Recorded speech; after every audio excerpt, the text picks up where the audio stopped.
I'm part of the Church of the Holy City, honestly, because of the community and the social impact I feel like it's having. The three reasons why I decided to attend the Church of the Holy City are quite simple. One is that it's inclusive while also incorporating believing in Jesus as the Son of God.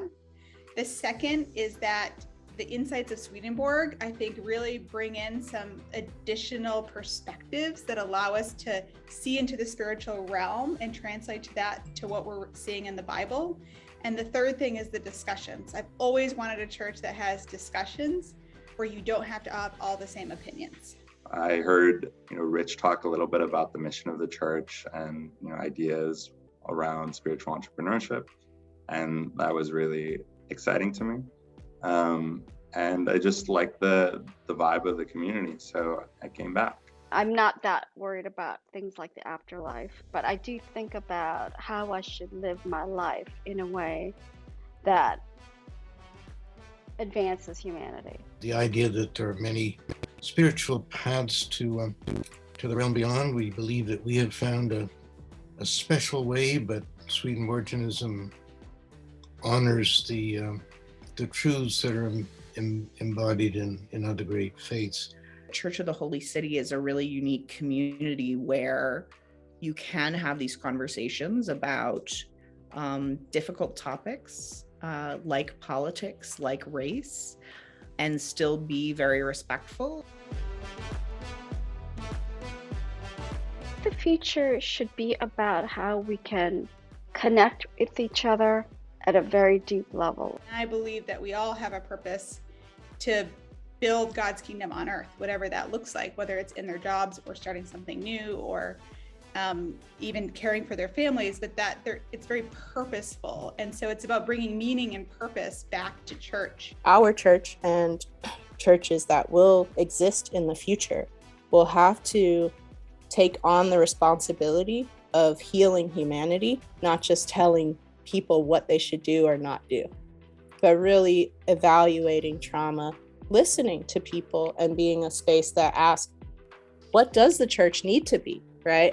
I think the church of the future will be a curious one.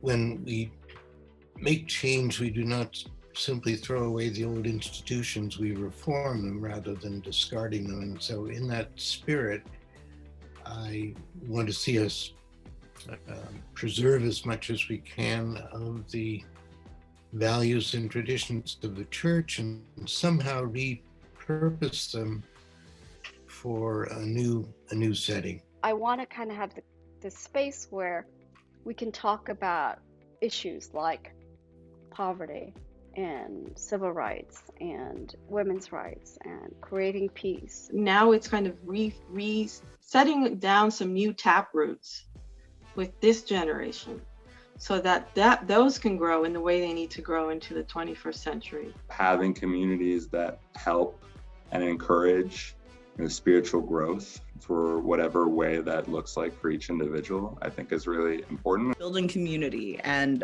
spiritual capital and understanding different points of views and not feeling like you're being required to think a certain thing to belong in the community. I've seen members of the church really reach out, have the community change their lives in different ways, whether it's the whole organization coming together or making more interpersonal relationships. Rather than this is just something we do or we're trying to convert people, it's more about who are we becoming and how are we becoming more like Christ and helping earth become more like heaven. One of the things that we've done well is, using our space to facilitate, conversations, not only within our community, but with, other religious groups, other non-denominational groups, and having it be a space of sharing. Our relationships, the way that we treat each other, the continuity of our commitment to spirit is being realized and being experienced by our neighbors and by the people who come into the church for various rentals. Our community happens to be filled with a lot of, social entrepreneurs, which correlates directly with spiritual entrepreneurship. I know that's been my life's dedication and what I think my life's purpose is. Church of the Holy City has the potential, based on what it's already done, to truly be a hub of spiritual entrepreneurship in the very chaotic environment of the capital of the United States. Amid all those tensions, it can provide a sanctuary to show what is possible, in that it's grounded in true humanity, true acceptance, a true love for what you do,